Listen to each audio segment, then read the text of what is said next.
हरे Krishna sir भक्त को दंडवत प्रणाम। प्रियंका माता जी हरे कृष्णा माता जी, प्रभु जी दंडवत प्रणाम। सभी भक्तों को दंडवत प्रणाम। हरे कृष्णा। हरे कृष्णा सभी भक्तों को दंडवत प्रणाम। हरे कृष्णा सभी भक्तों के चरण में दंडवत प्रणाम। हरे कृष्णा। हरे कृष्णा सबको प्रणाम। दंडवत प्रणाम प्रभु। हरे कृष्णा दंडवत प्रणाम सभी को। दंडवत प्रणाम प्रभु जी। हरे कृष्णा हरे कृष्णा। हरे कृष्णा सभी भक्तों को दंडवत प्रणाम। हरे कृष्णा प्रभु जी दंडवत प्रणाम। Dhanavad Pranam. दोनों Hare प्रणाम माता Krishna. जी, हरे कृष्णा।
हरे कृष्णा सभी को।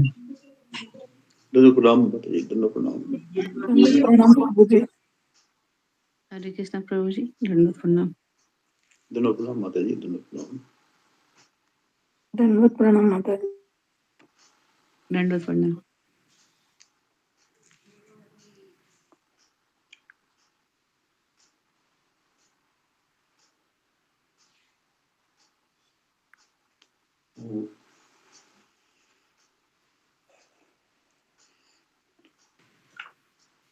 ऋतुपर्णा माता जी आ रही नहीं है? हरे कृष्णा प्रभु जी दंडवत प्रणाम। सभी भक्तों के दोनों चरणों में प्रणाम दंडवत प्रभु जी, प्रणाम। हरे कृष्णा, हरे कृष्णा। हरे कृष्णा सुप्रभु जी दंडवत प्रणाम। हरे कृष्णा माता जी दंडवत प्रणाम। दोनों प्रणाम माता जी, दोनों प्रणाम, हरे कृष्णा, हरे माता कृष्णा। ठीक है विशाल प्रभु जी, आप बाहर हैं, हरे कृष्णा। बोलेंगे? क्या नरसिंह नरसिंह आप आरती बोलना है प्रभु जी? जी। बोलता हूँ जी, बोलता हूँ प्रभु जी। हरे कृष्णा। सभी भक्तों के चरणों में दंडवत प्रणाम। गुरु जी के चरणों में दंडवत प्रणाम। सर्व विघ्न विनाशक नरसिंह देव भगवान की जय। नमस्ते नरसिंहाय, नमस्ते नरसिंहाय, प्रह्लाद दादाइने, प्रह्लाद दादाइने, हिरण्यकशिपूर्वक्षः जयशीलटङ्क नखालय, जयशीलटङ्क नकालय, इतोर्ण सिंहाय परतो नरसिंहाय, इतोर्ण सिंहाय परतो नरसिंहाय, ओ यतो यतो याम तो बहिर्नरसिंहाय, हृदये नरसिंहाय, बहिर्नरसिंहाय, हृदये नरसिंहाय, नरसिंहमादिं शरणं प्रपदे, नरसिंहमादिं शरणं प्रपदे,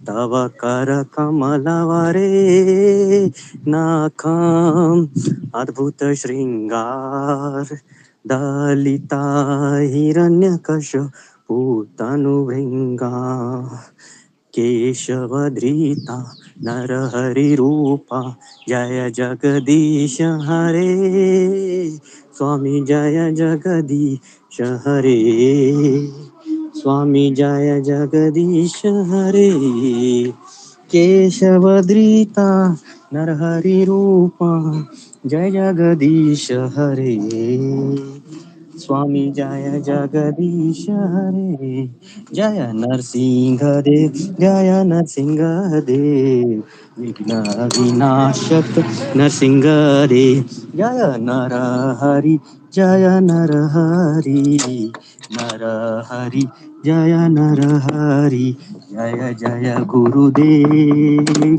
गुरुदेव, गुरुदेव, गुरुदेव, जय जय प्रभुपाद, प्रभुपाद, प्रभुपाद, प्रभुपाद, नित्य गौर हरि बोल, हरि बोल, हरि बोल, हरि बोल, जय जय विघ्न विनाशक नरसिंह देव भगवान की, भक्त शिरोमणि प्रहलाद महाराज की, गौर नित्यानंद देव प्रेमाने, हरि हरि। धन्यवाद प्रभु जी, धन्यवाद, बहुत सुंदर। हरे बहुत कृष्ण प्रभु जी। ऋतुपर्णा माता जी हरे प्रणाम। कृष्णा सभी भक्तों को हरि बोल। जी प्रभु जी हरे कृष्ण दंडवत प्रणाम। जी माता जी अपना मत बोलिएगा। सॉरी प्रभु जी मेरे पास अभी नहीं है।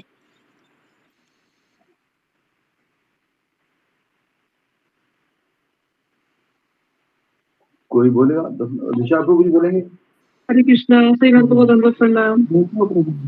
बोलता हूँ। जी जी बोलिए।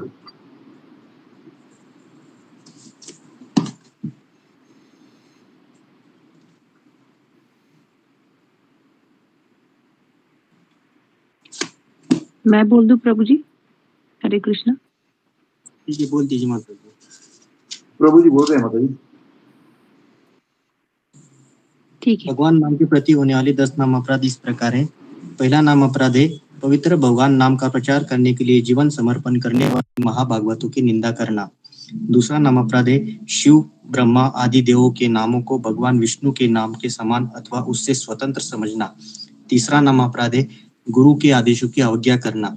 चौथा नाम अपराध है वैदिक शास्त्रों अथवा प्रमाणों का खंडन करना। पांचवा नाम अपराध है हरे कृष्ण महामंत्र के जप की महिमा को काल्पनिक समझना। छठवां नाम अपराध है पवित्र भगवान नाम में अर्थवाद का आरोप करना। सातवां नाम अपराध है पवित्र भगवान नाम के बल पर पाप करना।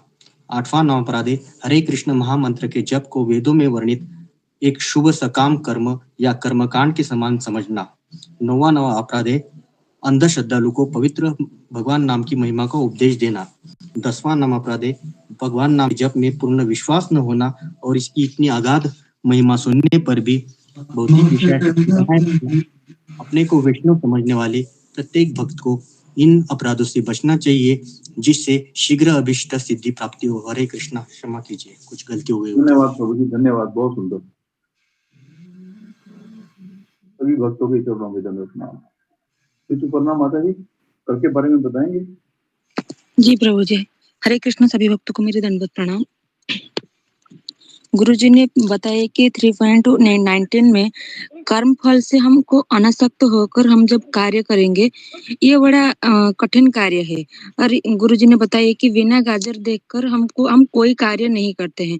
जैसे कि नौकरी, हमको वहाँ पे पैसा मिलेगा तो तभी हम नौकरी करते हैं। और जिसका हृदय शुद्ध होता है वो अनासक्त होकर कार्य करता है और इसके द्वारा हमको भगवान मिलते हैं। और गुरु जी ने बताया कि निर्विशेषवादी का मुक्ति होता है मोटिवेशन, ज्ञान योगी का होता है मुक्ति और भक्ति योगी का होता है भगवत धाम जाना और भक्त की सेवा करना और कर्म योगी का होता है स्वर्ग जाना। गुरु जी यहाँ पे प्रश्न पूछते हैं कि ब्रह्म ज्योति में विलीन होने से हमको फायदा क्या होता है। रूबी माता जी ने बोली कि जन्म मृत्यु जरा व्याधि यहाँ पर नहीं होता है और हमको भी नीचे फिर हमको वहां आना पड़ता है। और गुरुजी ने बताया कि सबसे बड़ा ये है कि संसार के कष्ट से हमको मुक्ति मिलता है और वहां पे भगवान नहीं होते हैं। और गुरुजी ने बताया कि गुरु पदाश्रय होकर हमको अनासक्ति होकर कार्य करेंगे तो कृष्ण प्राप्ति करेंगे। और शुद्ध भक्ति, गुरुजी ने बताया कि शुद्ध भक्ति या फिर गुरु हमको मिलने पर हमारे अंदर विनम्र और समर्पण का भाव नहीं होता है तो व्यक्ति उसका डेवलपमेंट नहीं होता है, वो वहीं पर रहता है। और उत्तम व्यक्ति ये होता है व्यक्तिगत आसक्ति। और जैसे कि अहिंसा रहना हमको, ये एक व्यक्तिगत आसक्ति। और अनासक्त होना ये उत्तम कार्य है। और जैसे कि बताया कि भीष्म पितामह उन्होंने जो कौरव के पक्ष पर रहकर जो युद्ध किया और उनका जो आसक्ति था वो लेकिन था पांडव के उनके तरफ था, लेकिन वो कौरव के तरफ लड़ते थे। और उसके बाद गुरुजी ने बताया कि हमको जब कृपा मिलेगा, वो गुरु का आज्ञा जब स्वीकार करेगा तब हमको जो कृपा मिलेगा। इसका उदाहरण दिए कि प्रभुपाद, जैसे कि प्रभुपाद वो अपने गुरु का आज्ञा वो हमेशा पालन करते थे। और गुरुजी ने बताया कि जो अच्छा श्रवण करता है वो अच्छा प्रवचन देता है। और वेदों में अनुष्ठान वेदों में जो अनुष्ठान दिए गए हैं वो पाप कर्म के वो शुद्धिकरण करता है। जैसे कि गंगा स्नान, व्यक्ति पाप करता है वो चला जाता है कि गंगा में स्नान करता है। और गुरुजी ने बताया कि भगवान के लिए जो कार्य है वो बंधन नहीं होता है। जैसे कि एग्जाम्पल, घर में हम जब सोचते हैं कि ये जो घर हमारा ये भगवान का है और हम वही घर पे पोछा लगाते हैं, तो ये होता है कि ये बंधन नहीं लगता है। इसके द्वारा भक्त कृष्ण के लिए कार्य करता है हमेशा। गुरुजी ने बताया कि जब हम 64 माला हमारी मन से हम कार्य करते हैं, जैसे कि 10 मिनट हम हमारी गुरु की आज्ञा से जो कार्य करते हैं वो ज्यादा फलप्रद होता है, वो बहुत ही ज्यादा आनंद हमको देता है। और भक्त गुरु की इच्छा से हम जो कार्य करते हैं वो भक्त गुरु की इच्छा से कार्य करता है और अपनी इच्छा से वो कोई कार्य नहीं करता है। वो अपना दिमाग लगाते हैं कि इस कार्य को मैं कैसे संपन्न करूं। गुरुजी ने बताया कि 3.20 में अर्जुन को ये बताते हैं कि जनक महाराज की उदाहरण देते हैं। वो कहते हैं कि जो जनक महाराज ये स्वरूप सिद्ध व्यक्ति है, वो वेद के कर्म नहीं करते हैं। वो जो व्यक्ति होता है वो 3 गुण से अधीन होता है और वो नियम के, और बताए कि जो स्वरूप सिद्ध व्यक्ति है वो स्वरूप सिद्ध व्यक्ति जो होता है वो उसके कौन जो स्वरूप सिद्ध व्यक्ति वो बताएंगे, गुरु उसको बताएंगे कि तुम स्वरूप सिद्ध व्यक्ति हो। और जो जनक महाराज है वो राजा के जो नियत कर्म है वो पालन करते हैं। इसके द्वारा उनको जो प्रजा देखेंगे वो उसको पालन करेंगे। वो सामान्य जन के लिए ये उदाहरण देते हैं। हरे कृष्ण, मैंने इतना ही लिखा है, क्षमा करिएगा। धन्यवाद माता जी, बहुत सुंदर, धन्यवाद।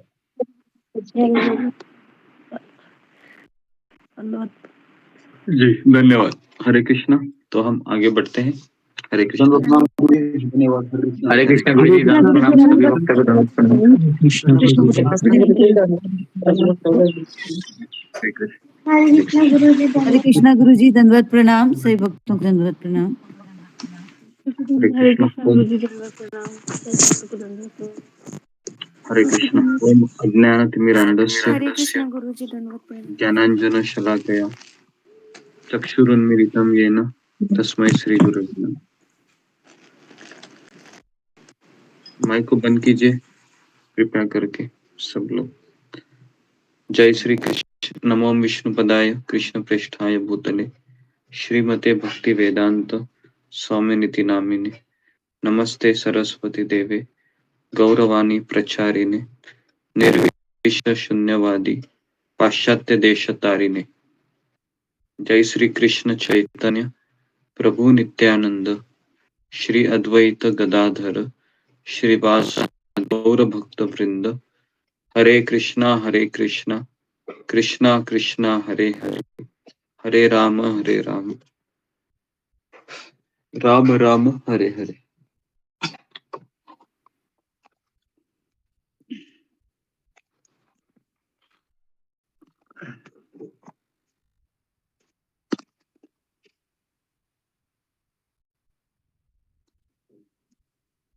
ओके, हरे कृष्ण। तो हम आगे बढ़ते हैं। आवाज सुनाई दे रहा है सबको? जी गुरु जी। दे रहा है, ठीक है। तो हम अगला श्लोक लेते हैं। 21वां श्लोक आज हम लेंगे। अध्याय 3 कर्मयोग, श्लोक क्रमांक 21। यत् यत् आचरति श्रेष्ठ तत्तदेव जनः स यत् प्रमाण कुरुते लोकस्तत् अनुवर्तते। यत् यत् आचरति श्रेष्ठ, आचरण मतलब आचरण करना, श्रेष्ठ मतलब आदरणीय नेता। तो आदरणीय नेता या महापुरुष जो आचरण करता है, तत्त देवतर जनः, तत्त एव एतर जनः। जन मतलब सामान्य व्यक्ति,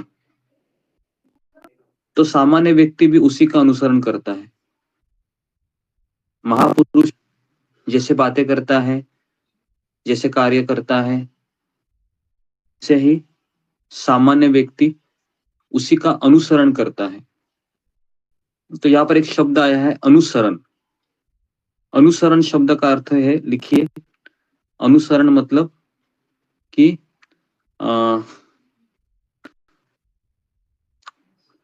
जो व्यक्ति कुछ बताता है आपको, ऐसा करो वैसा करो, इसको करते रहना, इसको अनुसरण कहते हैं। अनुसरण का अर्थ है आज्ञा का पालन करना एक तरीके से। अनुकरण मतलब, अनुकरण का अर्थ है कि जैसा हो रहा है वैसे ही करना। जैसे शिवाजी महाराज, सॉरी शिवाजी, शिव जी है, तो शिव जी का एक कार्य है कि वो शिव जी के जो फॉलोअर है वो सोचते हैं कि हम भांग पिएंगे या नशा करेंगे, तो इस तरीके से शिव जी के कई अनुकरण करते हैं अपने स्वामी का, है ना। कौन मुझे बताएगा कि भगवान की कौन सी लीला है अनुसरणीय है और कौन सी लीला अनुकरणीय है? फिंगर को रेज कीजिए।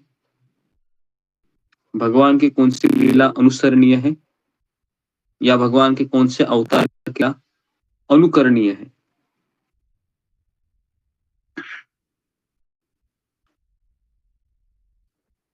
जी बताइए, मोहित कुमार।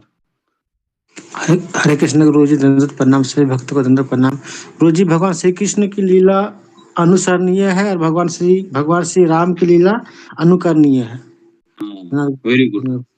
तो ये बहुत अच्छा उदाहरण उत्तर दिया कि प्रभु रामचंद्र की लीला ये अनुकरणीय है। अनुकरणीय मतलब जैसे रामचंद्र जी ने अपने जीवन में व्यवहार किया, ठीक वैसे ही हम और आप कर सकते हैं। और अनुसरणीय मतलब कि कृष्ण ने जो उपदेश दिए हमें गीता के रूप में, उसको फॉलो करना। कई लोग हैं वह उल्टा करते हैं, कृष्ण की लीला को अनुकरण करते हैं। जैसे कृष्ण ने 16,108 पत्नी से शादी की, है ना। कृष्ण की कितनी पत्नियां थी?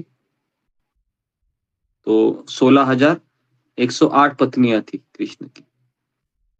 तो कहते हैं कि आपके कृष्ण भगवान ने 16,108 पत्नियों के साथ विवाह किया, तो मैंने 2 शादी की, तो प्रॉब्लम क्या है? इसको कहते हैं अनुकरण। तो हम अनुकरण नहीं कर सकते, हमें अनुकरण करने का अधिकार नहीं है। हमें अनुसरण करना चाहिए कृष्ण की लीला का। कृष्ण ने जो हमें कहा है वो हमें करना चाहिए। और प्रभु रामचंद्र की लीला में हमें अनुकरण कर सकते हैं। जैसे एक पत्नी का व्रत लेना, दूसरा है पिता की आज्ञा को फॉलो करना, तीसरा है भाई में भाईचारा बनाए रखना। तो कई ऐसी लीला है रामायण में जो हम अपने जीवन में उतार सकते हैं, लेकिन कृष्ण लीला में हम वो लीलाओं को अपने जीवन में उतारने जाए, हम अपराध कर बैठे या हम नियमों का पालन नहीं कर सकते। तो ये आचरति श्रेष्ठ तत्त देवतरो जन सयत प्रमाण कुरुते लोकस्तत् अनुवर्त। तो महापुरुष जो अनुसरण करता है, संपूर्ण विश्व उसका अनुसरण करता है। तो ये हम हाल ही में हमने इसको 22 जनवरी के दिन देखा, जब कोई महापुरुष है या अगर देश का प्रधानमंत्री है, जब कोई आध्यात्मिक कार्य करने में लग जाता है, तो सामान्य व्यक्ति भी उस कार्य का अनुसरण करता है। हम सबको पता है कि 22 जनवरी को जब प्रभु रामचंद्र जी का इंस्टॉलेशन होने वाला था अयोध्या में, उस समय पूरा देश नहीं, पूरा देश का हर एक चप्पा चप्पा व्यक्ति है, किसी भी कोने में रह रहा होगा, वो ग्रामीण भागों में, है ना, वो भी प्रभु रामचंद्र की लीला से या भगवान राम के नाम से आकर्षित हुआ था। तो इसलिए ये महापुरुष को भक्त होना बहुत जरूरी है। अगर महापुरुष भक्त होता है तो इसका इतना अच्छा प्रभाव पूरी राज्य पर पड़ता है कि बिना कुछ कहे बिना कुछ करे प्रचार प्रसार होता है। तो इसलिए शिल प्रभुपाद जी जब भी व्याख्यान देने के लिए जाते थे अलग अलग राष्ट्रों में, तो वो अपने शिष्यों को कहते थे कि वहां का जो एमएलए रहेगा, मंत्री रहेगा या कोई विभाग का प्रमुख रहेगा, तो आप उनको जरूर आमंत्रित कीजिए। इसलिए वो आमंत्रित करते थे ताकि यह व्यक्ति अगर गांव का मुखिया आया है प्रभुपाद के प्रवचन में, तो जन सामान्य व्यक्ति भी सोचता है कि हमारे गांव का इंपॉर्टेंट आदमी है, वह हरे कृष्णा में इंटरेस्ट ले रहा है। तो केवल ये देखने मात्र से, सुनने मात्र से उसकी श्रद्धा तुरंत बढ़ जाती। तो इसलिए प्रचार है, हम अगर जितना हम प्रमुख व्यक्ति को करोगे देश के, राष्ट्र के, तो उसकी छाप उसके अधीन जितने भी लोग हैं उनके ऊपर भी पड़ती है। तो जब नरोत्तम दास ठाकुर है, जब प्रचार कर रहे थे अपने गांव में, और उनका एक भाई था, एक का नाम भूल गया मैं, तो भाई है वह उनके शिष्य बने नरोत्तम दास ठाकुर के, और वो भाई राजा थे, है ना। तो जैसे ही देखा कि राजा है वह नरोत्तम दास ठाकुर के शिष्य बन गए और हरे कृष्णा को स्वीकार किए, तो पूरा देश, पूरा राज्य है वह नरोत्तम दास ठाकुर जी का अनुयायी होता है। तो ये श्लोक बहुत इंपॉर्टेंट है। तो इसलिए हमें महापुरुष को या लीडर है समाज का, उसको हमको प्रीचिंग करना चाहिए ताकि वो भक्त बने। तात्पर्य में प्रभुपाद लिखते हैं कि सामान्य लोगों को सदैव एक ऐसे नेता की आवश्यकता होती है जो आचरण के द्वारा जनता को शिक्षा दे सके। वेरी वेरी इंपॉर्टेंट, इसको अंडरलाइन कीजिए, सब लोग अंडरलाइन कीजिए कि सामान्य लोगों को सदैव एक ऐसे नेता की आवश्यकता होती है जो आचरण के द्वारा जनता को शिक्षा दे सके। तो इसको ब्रैकेट में लिखिए, रोल मॉडल।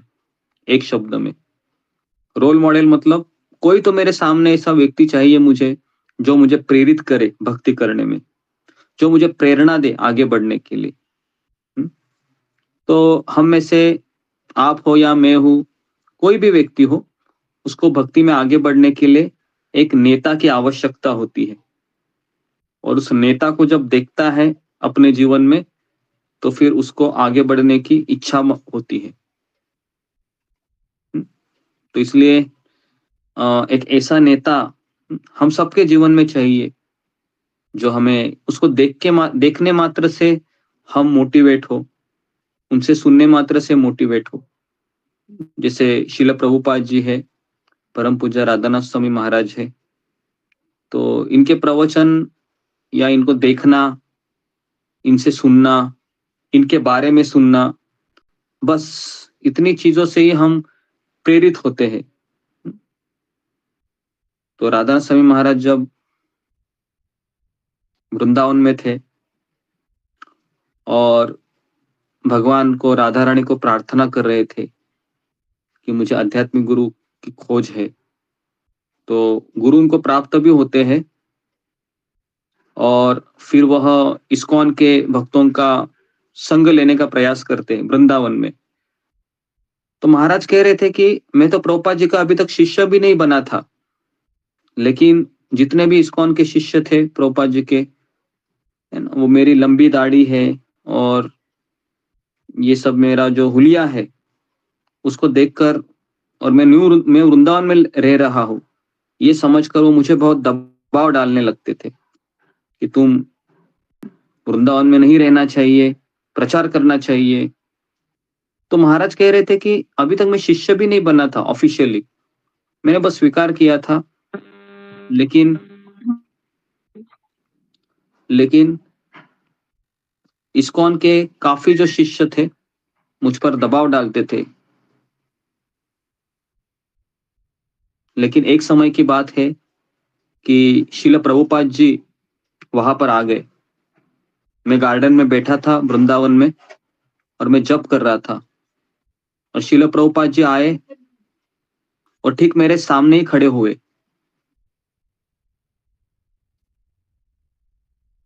और मैं शिला प्रभुपाद जी की तरफ हल्के से देखा और प्रभुपाद ने मुझे कहा कि कितने दिनों से तुम वृंदावन में रह रहे हो? तो महाराज कह रहे थे कि मुझे लगता था कि क्या मैं इसका उत्तर दूं? तो महाराज ने कहा कि मैं पिछले 8 से 9 महीने से मैं वृंदावन में रह रहा हूं। तो महाराज को लग रहा था कि शायद अभी प्रभुपाद जी भी मुझे डांटेंगे, लेकिन प्रभुपाद ने बहुत सुंदर स्माइल किया और महाराज के बालों को, है ना, एक जैसे माँ बच्चे को करती है वैसे निहारा। और प्रभुपाद ने कहा कि वृंदावन बहुत अच्छी जगह है ना, और कहा कि तुम बहुत सौभाग्यशाली हो कि तुम वृंदावन में रह रहे हो। तो महाराज कह रहे हैं कि वो 2 शब्दों ने मेरे भीतर इतना बड़ा प्रभुपाद जी के बारे में सम्मान निर्माण किया कि एक तरीके से सभी इस्कॉन की दुनिया मेरे ऊपर तिरस्कृत नजरे से देख रही थी कि मैं वृंदावन में रह रहा हूँ, प्रचार नहीं कर रहा हूँ। लेकिन जो उनके नेता है, महापुरुष है, वो मुझे कह रहे हैं कि, है ना, वृंदावन बहुत अच्छी जगह है। तो महाराज को बाद में पता चला कि प्रभुपाद मुझे डांट सकते थे, लेकिन फिर भी प्रभुपाद ने मुझ पर प्रेम दर्शाया। ये एक उदाहरण मैं आपको देना चाहूंगा। दूसरा उदाहरण है कि न्यू वृंदावन में एक बार महाराज ये स्टोरी बता रहे थे कि एक बहुत सुंदर लड़की आई, है ना, उसने बहुत अच्छे कपड़े पहने थे और सारे भक्त उसको देखकर कह रहे थे कि कैसी औरत है ये, देहात्म बुद्धि में है ना, सब कुछ अपना चेहरा है लिपस्टिक बिस्टिक सब लगा कर आई है और प्रदर्शन कर रही है। तो सारे भक्त उसको चिल्ला रहे थे कि ये क्या है, ऐसे नहीं आना होता है। तो इस्कॉन में वो ये सोचकर आई थी कि ये बहुत अच्छी संस्था है, लेकिन इतना सब निगेटिविटी सुनने के बाद उसने सोचा कि मैं गलत जगह पर आई। लेकिन वो जाते जाते सोच रही थी कि मैं इनके गुरु को जरा देख कर आती हूँ, इनके गुरु को दर्शन करके आती हूँ। तो वो शिला प्रभुपाद जी से मिलने गई और जैसे ही शिला प्रभुपाद जी के कमरे में प्रवेश किया तो शिला प्रभुपाद जी ने उसको देखकर कहा कि तुम बहुत सुंदर दिखती हो, तुम्हारे कपड़े बहुत अच्छे हैं। तो जब उसने सुना तो, है ना, उसको बहुत आश्चर्य हुआ और उसको पता था कि मैं देहात्म बुद्धि में हूं, लेकिन शिला प्रभुपाद जी के उन 2 शब्दों ने उसके मन के भीतर घर निर्माण किया और अगले दिन वो साड़ी पहनकर आ गई और कहा प्रभुपाद जी को कि मैं आपको शरणागत हो रही हूँ। तो ये जो 2 इंसिडेंट्स मैंने आपको बताए, ये 2 इंसिडेंट्स में एक ऐसे भावना है ना, शिला प्रभुपाद की। प्रभुपाद जानते थे कि कहाँ पर क्या करना है, तो प्रभुपाद जी हर चीज को पॉजिटिव तरीके से अपने शिष्यों के भीतर लाते थे और शिष्य भी समझ जाते थे कि मैं गलत हूँ, है ना। तो इसके लिए महापुरुष का आचरण है वो बहुत मैटर करता है हमारी जिंदगी में। जी, सबको समझ में आया ये 2 उदाहरण? कितने लोगों को समझ में आया? फिंगर को रेज कीजिए। जो ये 2 एग्जाम्पल मैंने बताए, एक महाराज का स्वयं का और दूसरा है कि एक वो लड़की का, है ना, जो सुंदर कपड़े पहन के इस्कॉन मंदिर में आती है। तो इसलिए जब भी हम किसी को देखते हैं तो तुरंत हमको क्रिटिसाइज नहीं करना चाहिए, हमें पेशेंस बनाए रखना चाहिए, है ना। ठीक है। आगे बढ़ते हैं अभी। यदि नेता स्वयं धूम्रपान करता हो तो वह जनता को धूम्रपान बंद करने की शिक्षा नहीं दे सकता। Very very important. अगर नेता स्वयं धूम्रपान मतलब सिगरेट पी रहा है और वो जनता को कहेगा सिगरेट पीना ये ठीक नहीं है, बंद करो, तो नहीं दे सकता। तो इसलिए अभी समाज में ऐसे ही नेता घूम रहे हैं जो स्वयं गलत कार्य करते हैं लेकिन दुनिया को कह रहे हैं कि ये बंद कीजिए करके। तो इसके लिए समाज में शांति उत्पन्न नहीं हो रही। एक बार एक माँ अपने बच्चे को लेकर आई साधु के पास और कहा कि साधु महाराज, मेरा ये बेटा है ना बहुत स्वीट खाता है, तो आप जरा इनको कुछ कहिए ताकि ये स्वीट खाना बंद करो। तो साधु ने कहा कि तुम इसको 15 दिन के बाद लेके आओ। तो वही माँ अपने बेटे के साथ 15 दिन के बाद आई और कहा साधु को कि आपने हमें बुलाया था 15 दिन के बाद। तो साधु ने कहा कि हाँ, क्या प्रॉब्लम था? कहे कि मेरा बेटा बहुत स्वीट खाता है, बहुत मीठा खाता है, इसको जरा आप बताइए, मेरी बात तो नहीं सुनता है। तो फिर साधु ने कहा बेटे को कि मीठा नहीं खाना चाहिए बेटा, पेट में कीड़े होते हैं, सेहत के लिए ठीक नहीं है। तो माँ ने देखा साधु को, तो फिर उसके बाद साधु को पूछा कि जब मैं आपके पास आई थी तो तब भी तो आप ये कह सकते थे, तब आपने क्यों नहीं कहा? तो साधु महाराज ने कहा कि उस समय मैं स्वयं मीठा खाता था, तो अगर मैं इसको बोलूंगा तो ये मुझे पता है कि ये मानेगा नहीं, तो इसके लिए मैंने अपने जीवन में पहले उसको 15 दिन उतारा और फिर मैंने तुमको कहा कि अभी तुम बेटे को लेके आओ। अभी जो मैं कहा हूं ना, तो इसका प्रभाव तुम्हारे बेटे पर पड़ेगा। तो ये एक स्टोरी है जिससे हमें पता चलती है कि घर परिवार में भी हम एक दूसरे को उपदेश देते हैं। क्यों नहीं फॉलो हो रहा है वो? क्यों नहीं हो रहा है? क्योंकि हम अपने जीवन में उसको फॉलो नहीं करते और सामने वाली से हम उम्मीदें रखते हैं कि ये फॉलो करे, इसके लिए नहीं होता है। ओके, तो इसके लिए जो परिवार का मेन व्यक्ति है, जो पैसे कमाता है, वह जब तक भक्ति में नहीं लगता है तब तक फिर बच्चे पत्नी लगना बहुत कठिन है, क्योंकि वो नेता होता है परिवार का, है ना। तो चैतन्य महाप्रभु ने कहा है कि शिक्षा देने के पूर्व शिक्षक को ठीक ठीक आचरण करना चाहिए। Very very important. शिक्षा मतलब जो शिक्षा देता है, आचरण सही नहीं है, वो स्वयं लेट उठता है और नियम फॉलो नहीं करता है और सबको प्रवचन देते घूमता है कि सुबह जल्दी उठना चाहिए, 16 माला करनी चाहिए, नियम पालन करना चाहिए, लेकिन खुद नहीं करता है, तो उसका प्रभाव नहीं पड़ेगा। तो इसके लिए प्रभुपाद का यहाँ पर कहना है कि शिक्षा देने के पूर्व मतलब शिक्षा देने से पहले, किसी कुछ बताने से पहले हमें अपने जीवन में शिक्षक को ठीक ठीक आचरण करना चाहिए। जो इस प्रकार शिक्षा देता है वह आचार्य या आदर्श शिक्षक कहलाता है। तो इसके लिए एक मराठी में एक मन है, बोले तैसा चाली त्याची वंदावी पावले, है ना हमारे।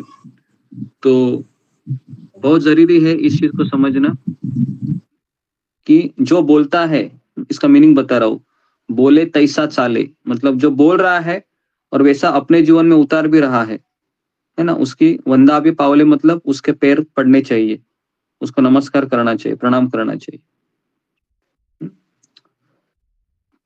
तो अतः शिक्षक को चाहिए कि सामान्य जन को शिक्षा देने के लिए स्वयं शास्त्रीय सिद्धांतों का पालन करे।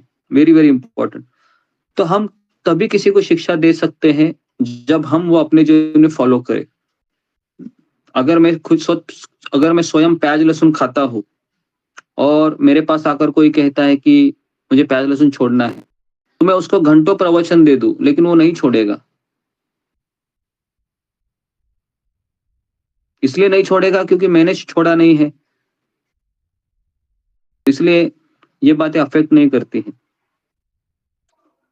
कोई भी शिक्षक प्राचीन प्रामाणिक ग्रंथों के नियमों के विपरीत कोई नियम नहीं बना सकता। Very very important. कोई भी शिक्षक प्रामाणिक ग्रंथों के नियमों के विपरीत कोई नियम नहीं बना सकता। जो उसने से सुना है उसी को उसको दोहराना है। हमारी गुरु शिष्य परंपरा का अर्थ ही है कॉपी और पेस्ट। पता है कॉपी पेस्ट के जॉब होते हैं ऑनलाइन, आपने सुना भी होगा या एडवर्टाइज में देखा भी होगा। कॉपी पेस्ट होता है, कॉपी करो पेस्ट करो, कॉपी पेस्ट कॉपी पेस्ट। तो हम जो भी यहाँ पर सुने हैं अपने गुरु से, प्रभुपाद जी से, उसी को पेस्ट करते हैं। अपने दिमाग का कुछ नहीं डालना है यहाँ पर, क्योंकि यहाँ पर अगर अपने दिमाग के डालेंगे तो ना मेरा भला होगा ना जो सुन रहे हैं उसका भला होगा, दोनों गड्ढे में चले जाएंगे। तो इसके लिए प्रामाणिक ग्रंथों में, मतलब जो गीता और भागवत में जो बताया है वही हमको करना चाहिए। तो शिक्षक का पहला कर्तव्य है कि वह अपने मनोधर्म के ऊपर न चलते हुए गुरु, साधु और शास्त्र, इन तीनों को पकड़ के वह चलता है हमेशा।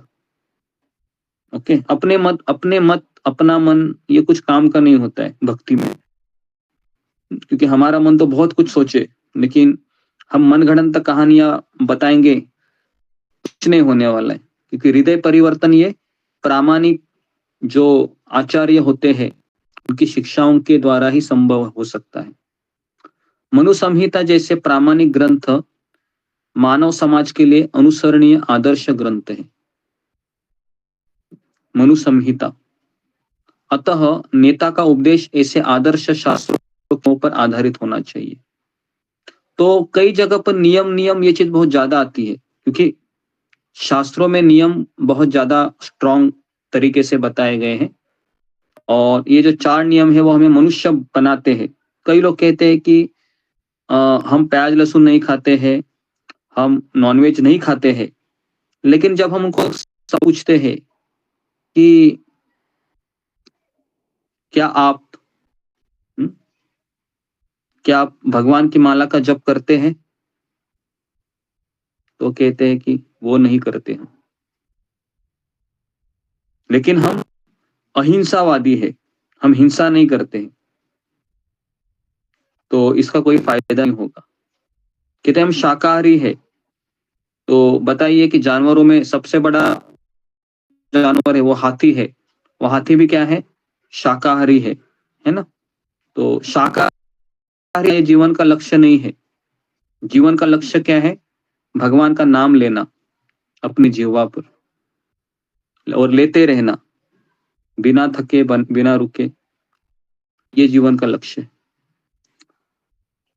तो जो व्यक्ति अपनी उन्नति चाहता है उसे महाशिक्षकों द्वारा अभ्यास किए जाने वाले आदर्श नियमों का पालन करना चाहिए। Very very important. जो व्यक्ति अपनी उन्नति चाहता है, उन्नति मतलब प्रगति चाहे, उसे महान शिक्षकों द्वारा, मतलब हमारे जो आचार्य है, गुरु शिष्य परंपरा है ना, उस महान आचार्यों में जो बताया है ना, उसको हमको फॉलो करना चाहिए।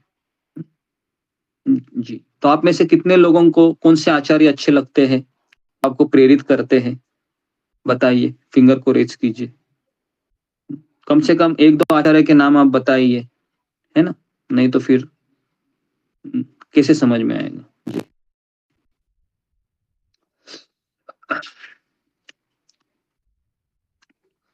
ओके जी जी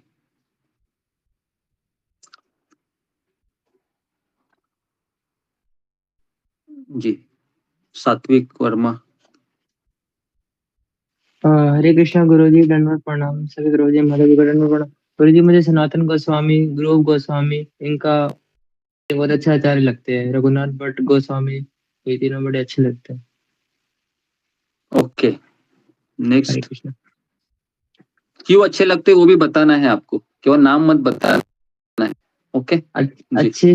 अच्छे इसलिए लगते हैं गुरुजी क्योंकि वो एक तो पहली बात तो भगवान के शुद्ध भक्त है, ऊपर से गोलोक धाम साहिब में रूप मंदिर है, तो उनके जो उन्होंने हमें सिखाया है, अगर हम वो सीखेंगे तो हम वहां जा सकते हैं। तो ये बात इसलिए मुझे अच्छी लगती है क्योंकि क्योंकि वो खुद भगवान के मतलब वासी होने के भी वो हमें करके दिखा रहे हैं कि भगवान की सेवा कैसे करी जाती है। और तो अगर हम उनका फॉलो करें तो भगवान के ये अच्छा लगता है। प्रणाम तो ओके, सब लोग चैट बॉक्स में अपने अपने फेवरेट आचार्य का नाम लिखिए, जो गुरु शिष्य परंपरा में से आपको अच्छे लगते हैं, जिनसे आपको प्रेरणा मिलती है जी।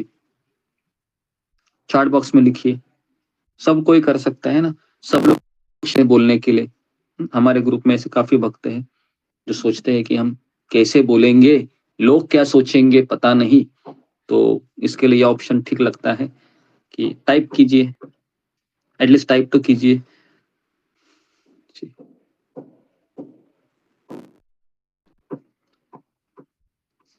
जी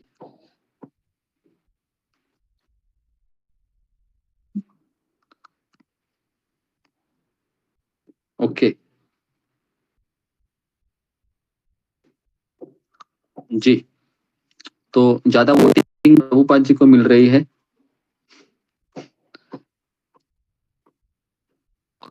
ओके जी।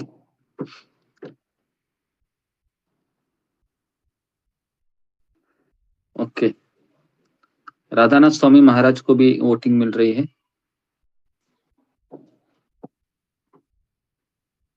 किसी ने हयग्रीव प्रभु को लिखा है आचार्य, आश्चर्य है।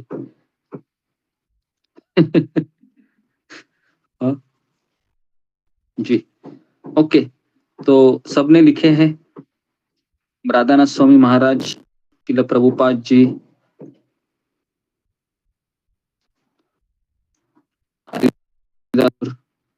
और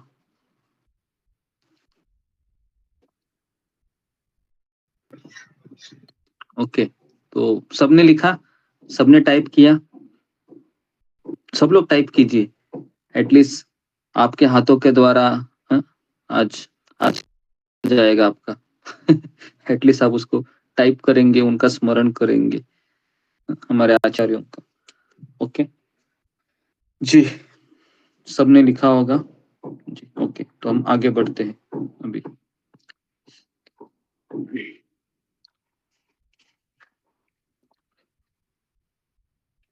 ओके, तो भागवत भी इसकी पुष्टि करता है कि मनुष्य को महान भक्तों के पद चिन्हों का अनुसरण करना है। महान भक्त मतलब एक जीवित भी चाहिए हमारे सामने, जीवित मतलब हमारे जो वर्तमान आचार्य है राधानाथ स्वामी महाराज। मैं तो राधानाथ स्वामी महाराज भक्ति में बड़ा हुआ हूँ, और जैसे अभी करुणा का सागर हमने किताब पढ़ा तो उसमें भक्ति चारू महाराज के बारे में पता चला। तो और एक कौन है, जो लादिनी माता जी, याद है आपको? लादिनी माता जी को भूल गए, किसी ने नहीं लिखा लादिनी माता जी। जो इतने अच्छे रोल मॉडल है एक तरीके से, है ना? तो है ना? और तमाल कृष्ण गोस्वामी, यमुना माता जी, है ना? तो ये हमारे वर्तमान आचार्य है, रोल मॉडल। इनके बारे में सुनते हैं तो हमें एक इच्छा आती है कि नहीं, अंदर से इच्छा आती है ना, अरे ये लोग कर सकते हैं, है ना? हमें तो किसी ने बंदूक नहीं दिखाई अभी तक, है ना? बराबर है। लादिनी माता जी देखो, उनको बंदूक दिखाई गई, फिर भी उन्होंने, है ना, हरिनाम को चुना। बराबर है जी। अगर आप में से किसी को बंदूक दिखाकर कहा कि चलो कल से 16 माला बंद, जाएंगे जी? बहुत कठिन प्रश्न पूछा, ठीक है। तो इसका उत्तर की मैं कोई अपेक्षा नहीं कर रहा हूं आपसे, क्योंकि मुझे पता है उत्तर क्या होगा। ओके, बहुत कठिन है अगर कोई हमारे ऊपर बहुत बुरी तरीके से जबरदस्ती करता है कि आप हरिनाम छोड़ दो। जैसे हरिदास ठाकुर ने कहा कि आप छोड़ दो हरिनाम, हम आपको सब कुछ देंगे, आपको मंत्री पद।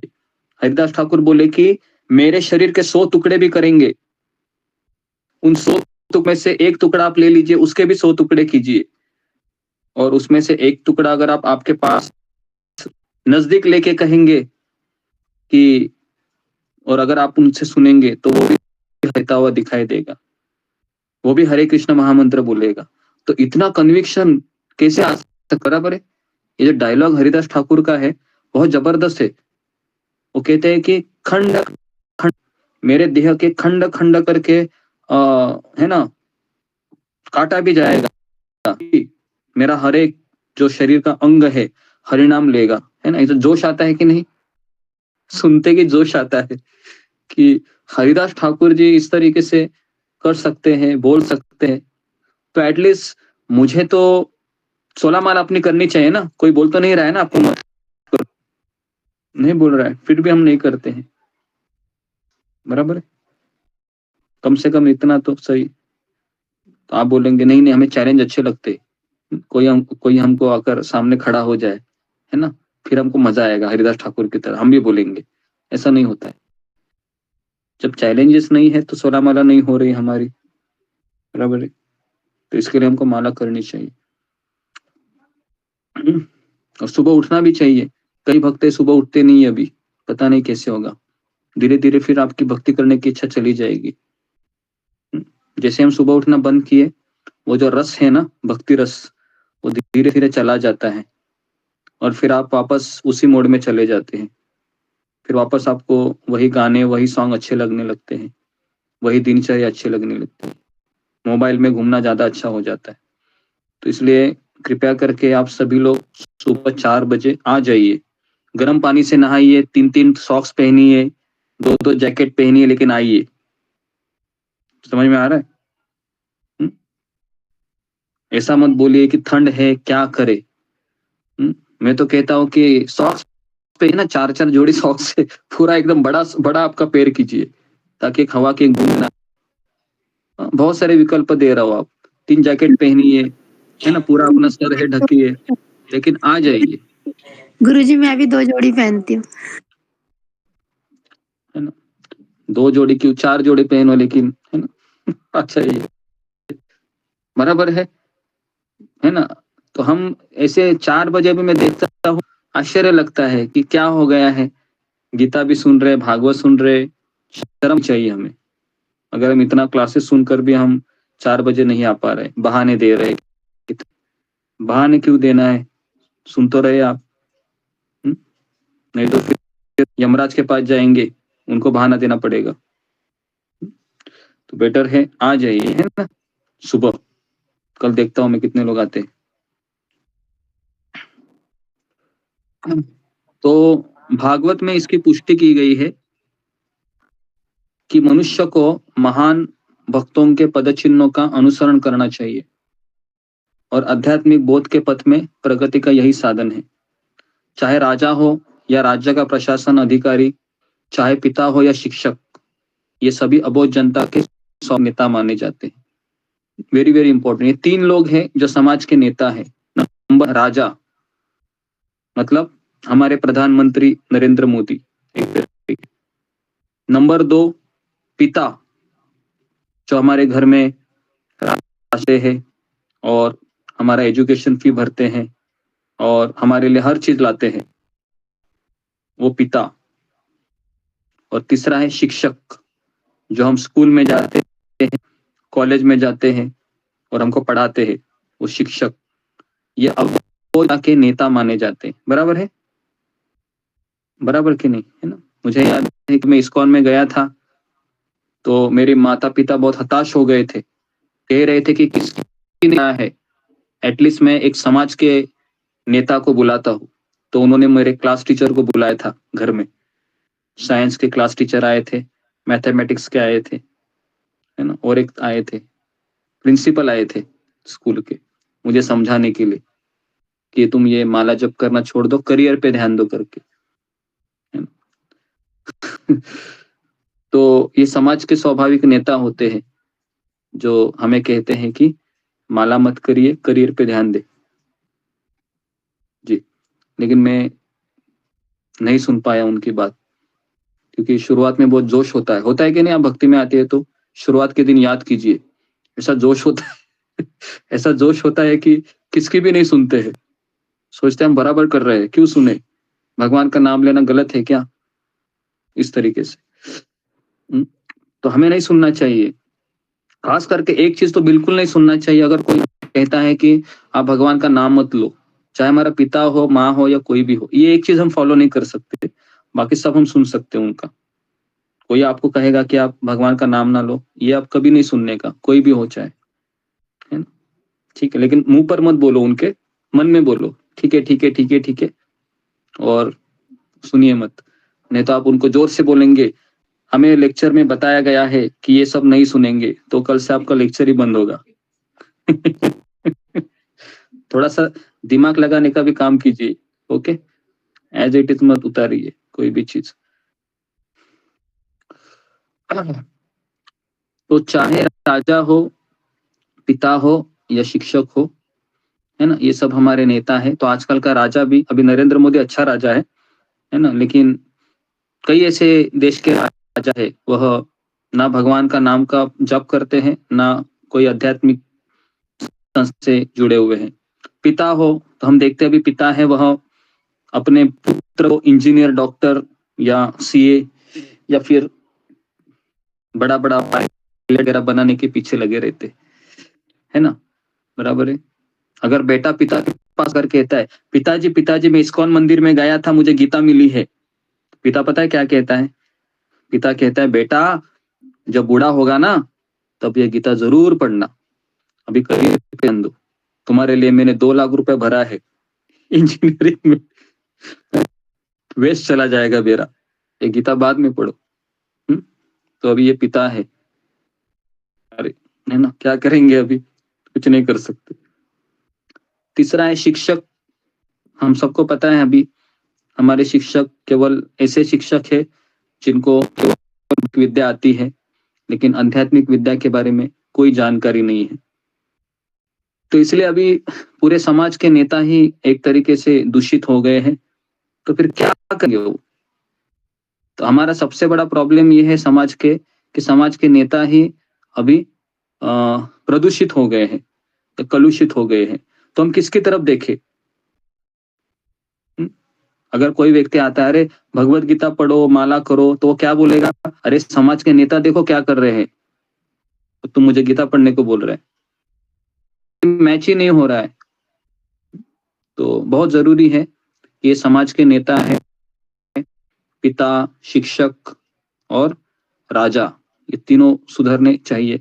लेकिन मुझे लगता है कि हम शिक्षक है या ना हो, लेकिन पिता तो जरूर है, बराबर है, पिता तो है ना। पिता बनने के लिए क्या लगता है, तो एटलीस्ट हम पिता है, इतना समझ में आना चाहिए कि मैं एटलीस्ट मेरे पुत्र का तो मैं भला करूं, उसको भगवत गीता या इस्कॉन के कार्यक्रमों से जोड़कर, है ना, बराबर है। इन सब का अपने आश्रितों के प्रति महान उत्तरदायित्व रहता है। तो ये सब लोग आश्रय देने वाले होते हैं। एक राजा आश्रय देता है, एक शिक्षक आश्रय देता है और एक पिता आश्रय देता है। लेकिन अभी ये आश्रय नहीं देते हैं, ये उस महान उत्तरदायित्व से अपरिचित है। अतः इन्हें आध्यात्मिक संहिता संबंधी आदर्शन ग्रंथों से परिचित होना चाहिए। तो प्रभुपाद लिखते हैं कि ये तीनों लोगों को गीता, भागवत जैसे ग्रंथों से परिचित होना चाहिए। तो यहाँ पर किसी का कुछ प्रश्न है? एक प्रश्न लेके हम आगे बढ़ेंगे। अगला श्लोक सबको समझ में आ रहा है क्या चर्चा हुई है? ओके, ठीक है। ऋतुपूर्णा। हरे कृष्ण गुरु जी, दंडवत प्रणाम। सभी भक्तों को दंडवत प्रणाम। गुरु जी, मेरा ये प्रश्न है कि जो फिल्म के स्टार है वो ढोंगी बाबा के पास जाते हैं, लेकिन इस्कॉन क्यों नहीं आते? क्योंकि इस्कॉन में आने से उनको जो चीजें वो चाहिए वो नहीं मिलती ना। इस्कॉन वाले क्या कहेंगे, नॉनवेज छोड़ो, तो बोलेगा मुझे तो रोज मुर्गी लगती है, मैं कैसे छोड़ू। तो ऐसे संस्थाओं के पास जाते हैं जो ये अलाउ करते हैं ना, दारू पियो, नॉनवेज खाओ। तो इसके लिए ऐसे कई लोग हैं, है ना, जो फिल्म स्टार एक सदगुरु करके है, वहां पर ज्यादा भीड़ लगाते हैं। या और एक है, वो क्या उसका नाम, वो दरबार, भूल गया मैं उसका नाम। बागेश्वर धाम। हाँ, बागेश्वर धाम है ना, बागेश्वर धाम। वहाँ पर जी जी जी, वहां पर भी जाते लोग हैं ना। अमिताभ बच्चन गया था हाल ही में, उसकी बहू के साथ, ऐश्वर्या राय उसका बेटा, है ना। तो ये सब लोग उधर ही जाते हैं। इस्कॉन मंदिर में कोई आता ही नहीं है। क्यों नहीं आते हैं? उनको पता है इस्कॉन मंदिर जाएगा वापस नहीं आऊंगा, उधर ही लटक जाऊंगा, है ना। क्योंकि उनको लगता है कि इस्कॉन मंदिर जाऊंगा तो नॉनवेज छुड़ा जाएगा, नशा करना बंद हो जाएगा, और मैं नहीं कर सकता हूँ। इस बात कहते हैं कि जिनको सस्ते गुरु चाहिए, है ना, तो फिर उनको मिल भी जाएंगे, लेकिन जिसको सच्चा गुरु चाहिए, सच्चा हीरा चाहिए, तो उसको मूल्य चुकाना पड़ेगा। उनको लोहा चाहिए तो रास्ते पर भी मिलता है, लेकिन डायमंड मिलता है क्या रास्ते पर? नहीं, डायमंड के लिए आपको पैसे पे करने पड़ेंगे। तो हम डायमंड की खोज में है यहाँ पर। प्रभुपाद जी के पास वो डायमंड है, तो प्रभुपाद जी के डायमंड चाहिए तो ये 4 चीजें करो, इसलिए वो लोग नहीं जाते। ठीक है,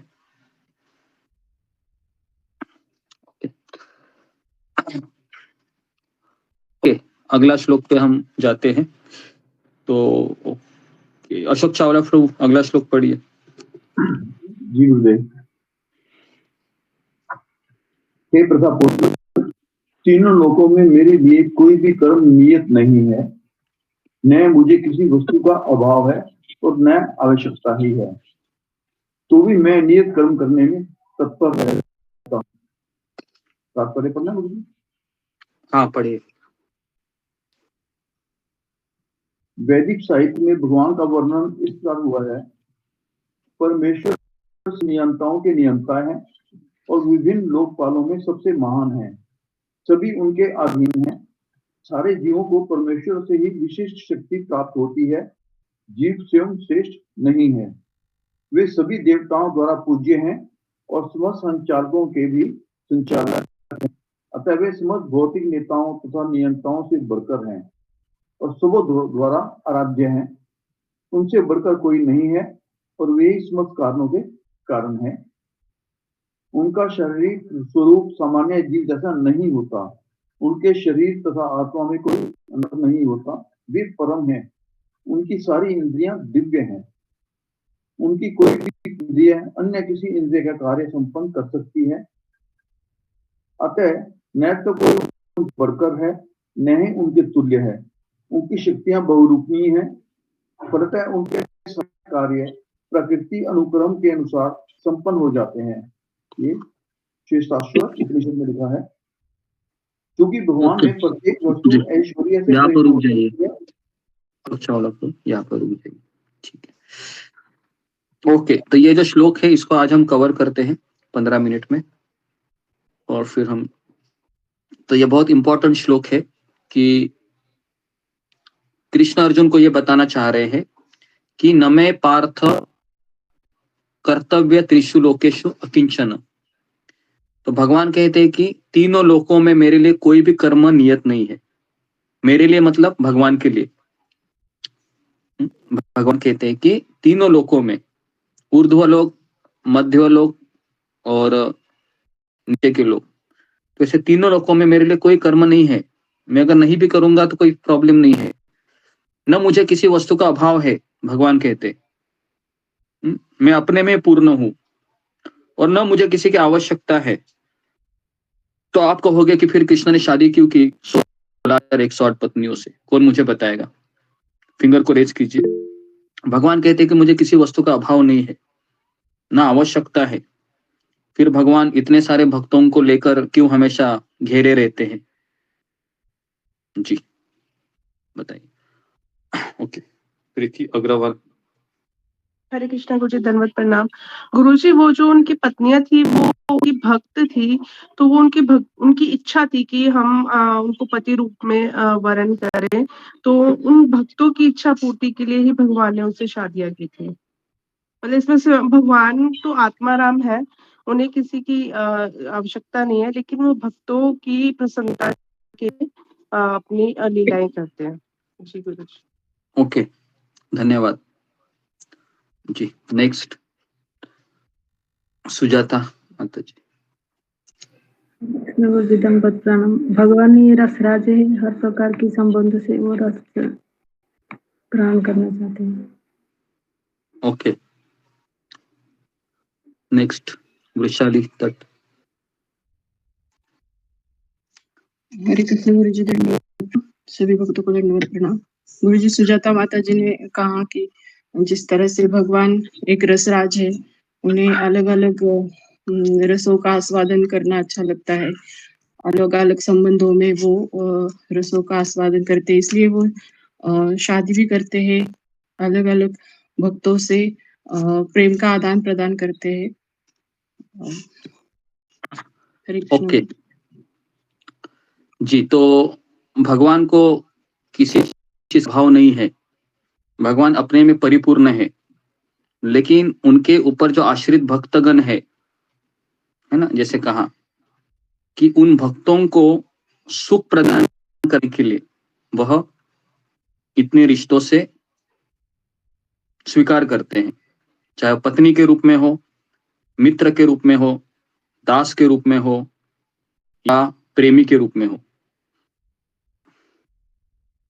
तो इसलिए भगवान मेरे जीवन में आए हैं, इसमें भगवान की महानता तो है ही, लेकिन इससे ज्यादा जरूरत किसको ज्यादा जरूरत है?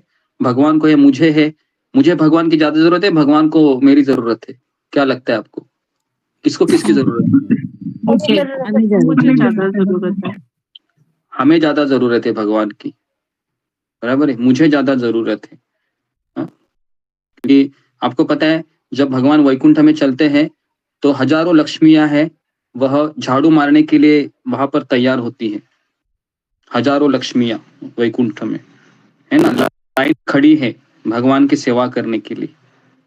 और यहाँ पर हम एक लक्ष्मी के लिए तरसते हैं, बराबर, जब लक्ष्मी पूजन होता है तो तरसते कि नहीं कि इस लक्ष्मी की जरा कृपा हो जाए ताकि मेरा बैंक बैलेंस बढ़े, घर में लक्ष्मी आ जाए, बराबर है।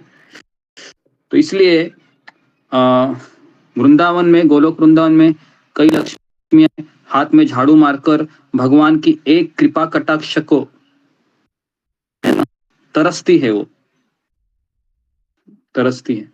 तो इस तरीके से हमें भगवान की आवश्यकता ज्यादा है, और लेकिन भगवान को भी हमारी आवश्यकता क्यों हो सकती है? क्योंकि हम उनके पुत्र है, पुत्र है, नालायक पुत्र है, जिद्दी पुत्र है कि नहीं? जिद्दी भी है, नालायक भी है, बस इतना दो ही बोलता हूं मैं, है ना। तो इसके लिए भगवान है वो सोचते हैं कि कैसा भी है, अपना ही है ना, बराबर है। आपके लड़के हैं, अगर नशा भी करता है तो माँ क्या सोचती है, क्या बोलती है अपने पति को? कैसा भी है, नालायक है, लंगड़ा है, लूला है, अंधा है तो अपना ही है ना, बोलते है कि नहीं? ये छोड़ देती है, जाओ आज से हम तुम्हारे माता पिता नहीं, ऐसा बोलते हैं? ऐसा तो नहीं बोलते। तो इसके लिए ऐसा मत सोचिए कि भगवान को तो हमारी जरूरत इसलिए है क्योंकि हम उनकी संतान है, हम उनके पुत्र है, लेकिन हमें इसलिए ज्यादा जरूरत है कि हमें आश्रय की खोज में है। हर एक जीवात्मा आश्रय खोज रहा है कहीं ना कहीं। तो हम जब भगवान के ऊपर आश्रित होते हैं तो हमारा आश्रय खोजना बंद होता है। तो इसलिए भगवान कहते हैं कि तीनों लोकों में मेरे लिए कोई कर्म नहीं है, तो भी मैं नियत कर्म करने में तत्पर रहता हूँ। भगवान यहाँ पर अर्जुन को ये बता रहे कि तुम्हें भी शायद आवश्यकता नहीं युद्ध करने की अर्जुन, लेकिन मैं चाहता हूं कि तुम युद्ध करो, क्योंकि युद्ध करना तुम्हारा कर्तव्य है। और मैं इसलिए चाहता हूं क्योंकि मैं तुम्हारा गुरु हूं, तुम्हारा गुरु तुमको आदेश दे रहा है कि युद्ध करो, तो तुम्हें करना चाहिए। ओके, तो तात्पर्य में प्रभुपाद लिखते हैं कि परमेश्वर समस्त नीताओं के नियंता है, मतलब सभी नियंत्रक है। जैसे पानी डिपार्टमेंट के नियंत्रक है इंद्रदेव, हवा के वायु, तो ये सब नियंत्रक है, लेकिन इसके भी नियंत्रक कौन है? परमेश्वर है। हमारे ऊपर कौन होते हैं नियंत्रक? ग्रह नक्षत्र जो हमें ड्राइव करते हैं, है ना। शनि की 7.5, मंगल का को सुना आपने? जब आप ज्योतिष के पास जाते हैं तो बोलते हैं कि नहीं, मंगल आया है ना, पूजा करवाओ, है ना। फिर आप डरते हैं, बोलते हैं कितना खर्चा होगा? 25,000 रुपए। बाप रे, थोड़ा शॉर्टकट करा लो, इतना पैसे नहीं है ना। ऐसा होता है कि नहीं? ज्योतिष के पास जाते हैं तो, बराबर जी। तो ग्रह नक्षत्र है, इनको कौन नियंत्रण करता है? इनको नियंत्रण करता है देवी देवता जो हमारे, उनके भी ऊपर बैठे हैं, बराबर। तो अगर आपको पता है जो आंखें होती है ना, पलके, ये पलके से क्या बोलते हैं उसको, खोलती है, बंद करती है, बंद करते खोलते। इसके लिए भी एक देवता को नियंत्रक माना है, उसके परमिशन से ये होता है। आंखों के पलकना और झपकना, इतना माइन्यूट नियंत्रण होता है हमारे शरीर के ऊपर।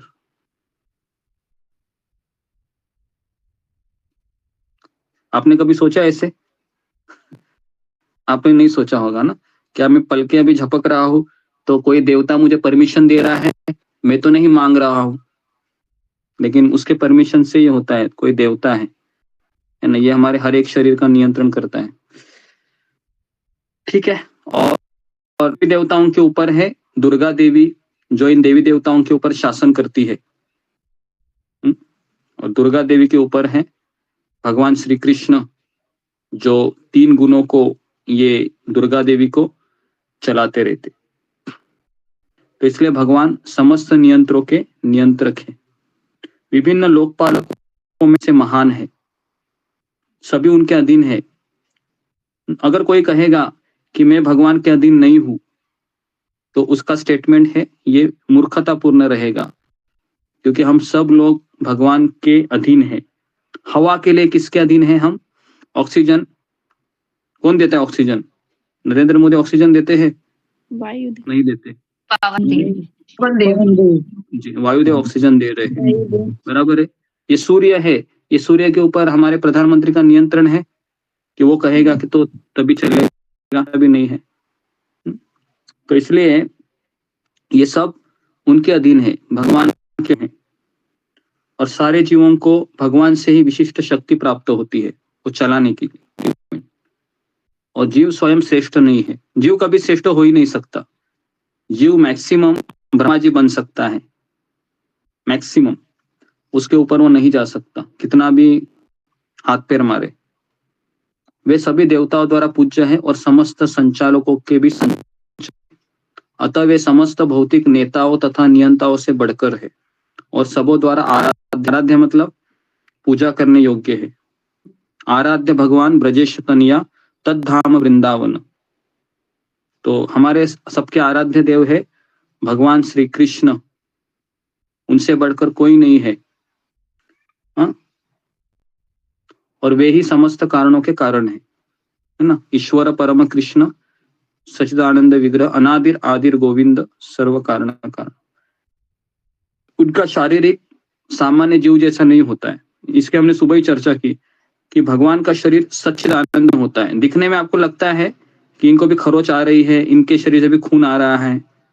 आपको पता, जब कुरुक्षेत्र के युद्ध भूमि में भगवान को भी बाण लगते थे सारथी होने के कारण, तो भगवान के शरीर से भी खून आते थे, लेकिन फिर भी भगवान का क्या है? दिव्य है, सच्चिद आनंदमय है। हमारा शरीर कैसा है? हमारा शरीर हमारा शरीर जी असत्य, असत आनंद है ना। उसमें कुछ आनंद है क्या शरीर में? सुबह उठने के बाद आनंद आता है आपको, एक्सरसाइज आती है सुबह उठने के बाद, कितना मुझे अच्छा शरीर मिला है ना। ऐसा होता है? नहीं होता है ना, बराबर है। सुबह टॉयलेट में जाते हैं आप, है ना, अपनी सुबह की क्रिया करने के लिए, तो ऐसा लगता है कितना अच्छा शरीर मुझे विधाता ने दिया है, आपका लाख लाख धन्यवाद, ऐसा कुछ लगता है आपको? नहीं लगता है। तो हमारा शरीर है वह दिव्य नहीं है, हमारा शरीर भौतिक है, उसमें सब गंदी चीजें निकलती रहती हैं। उनकी सारी इंद्रियां दिव्य है, उनकी कोई भी इंद्रिया अन्य किसी इंद्रिया का कार्य संपन्न कर सकती है, अतः न तो कोई उनसे बढ़कर है न ही उनसे तुल्य है। उनकी शक्तियां बहुरूपिणी है। बहुरूपिणी मतलब जैसे इलेक्ट्रिसिटी है, इलेक्ट्रिसिटी गीजर का भी काम करती है और फ्रिज को भी ठंडा करती है ना, इलेक्ट्रिसिटी है वह पानी भी गर्म करती है और पानी ठंडा भी करती है, बहुरूपिणी। तो वैसे भगवान की शक्तियां भी बहुरूपिणी है, वो संहार भी करती है और निर्माण भी करती है। फलतः उनके सारे कार्य प्राकृतिक अनुक्रम के अनुसार संपन्न हो जाते हैं। चूंकि भगवान में प्रत्येक वस्तु ऐश्वर्य से परिपूर्ण रहती है और पूर्ण सत्य से ओतप्रोत रहती है, अतः उनके लिए कोई कर्तव्य करने की आवश्यकता नहीं रहती। जिसे अपने कर्म का फल पाना है उसके लिए कुछ ना कुछ कर्म नियत रहता है, परंतु तीनों लोकों में कुछ भी प्राप्त करने की इच्छा नहीं रखता, उसके लिए कोई कर्तव्य नहीं रहता। तो हमको कर्तव्य क्यों करने पड़ते हैं?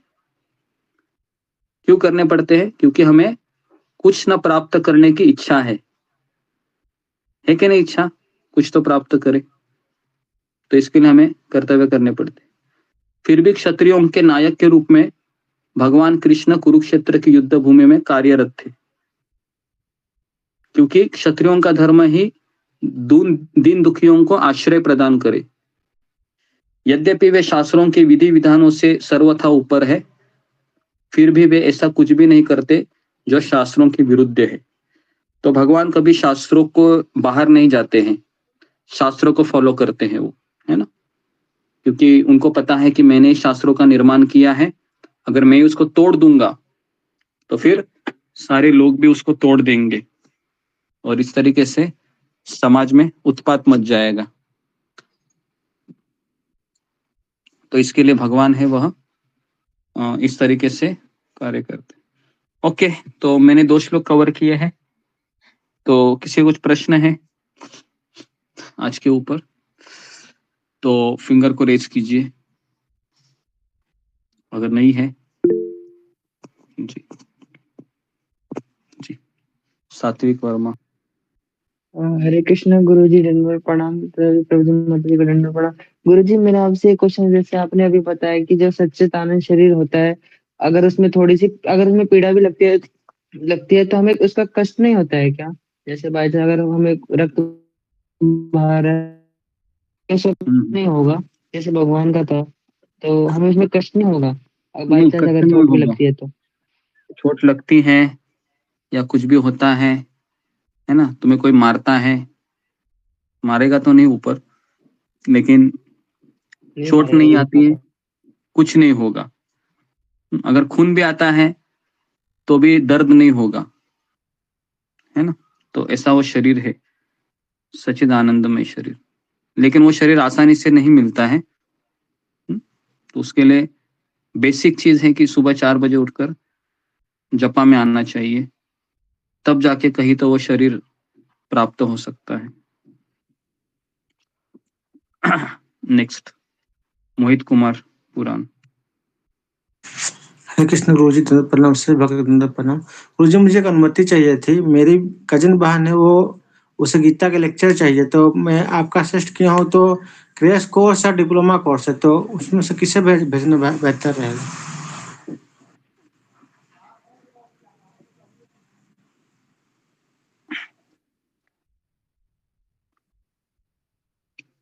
उसमें प्रो लेक्चर होते हैं ना यूट्यूब में, तो उसमें से प्ले लिस्ट में रहते हैं, तो उसमें कोई भी लेक्चर है जो शुरुआत के दिनों में जो भक्त आता है उनके लिए डिस्कवरी ऑफ योर सेल्फ करके एक सीरीज होता है, 4 लेक्चर होते हैं, जिसमें पहला होता है सुख की खोज, दूसरा होता है भगवान कौन है, तीसरा होता है कि मैं कौन हूँ,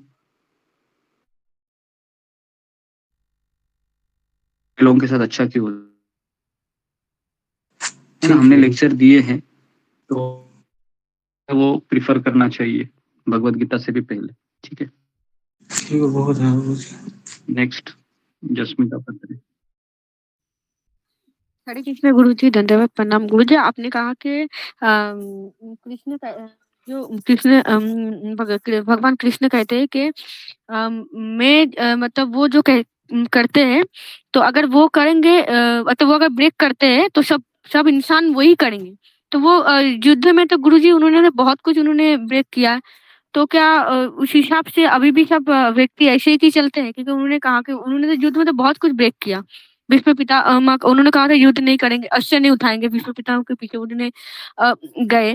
तो यहाँ पर भी वो कहते अगर मैं अगर ब्रेक करता हूँ तो सब इंसान ब्रेक करते। ये थोड़ा मुझे थोड़ा समझा दीजिए, मुझे थोड़ा ये नहीं, भगवान ने क्षमा वो युद्ध स्थली में जो नियम ब्रेक किए हैं वो उन्होंने अपने शब्द अपना खुद का शब्द उन्होंने ब्रेक किया। उन्हें कोई शास्त्र का चीज उन्होंने ब्रेक नहीं किया है। इस चीज को समझो।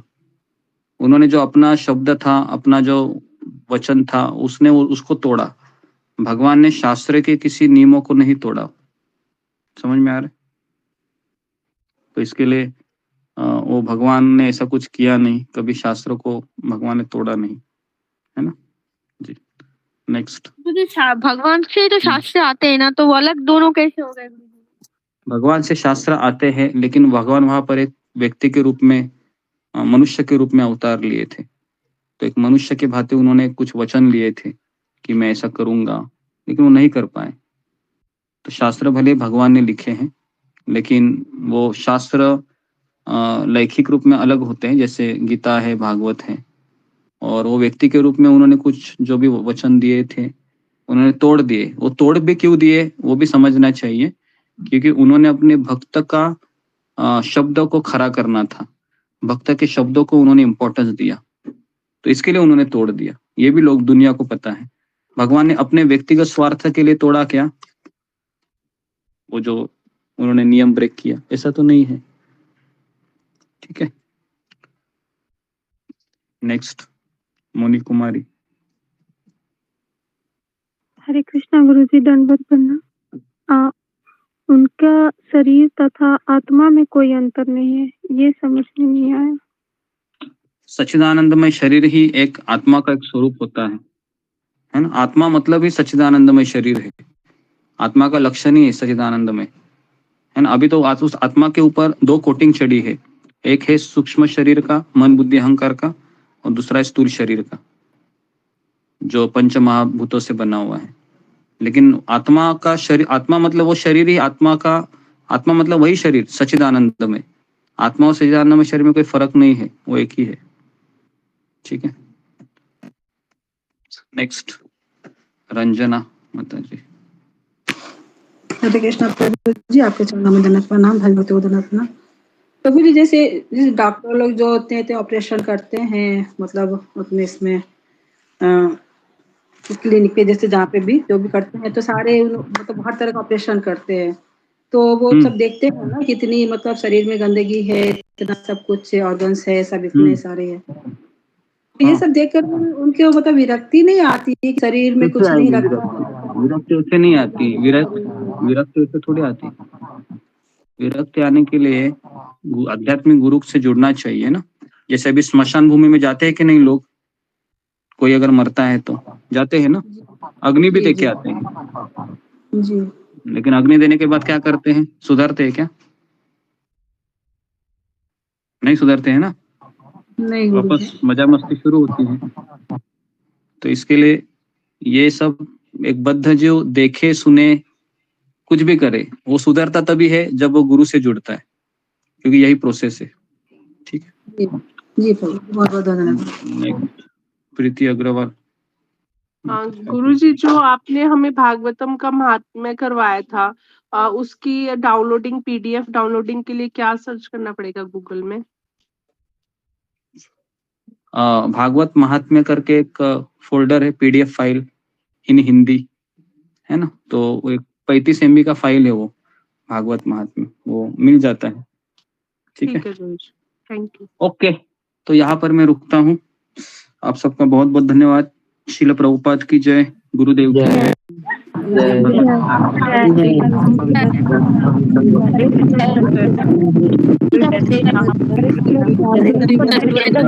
हरे कृष्ण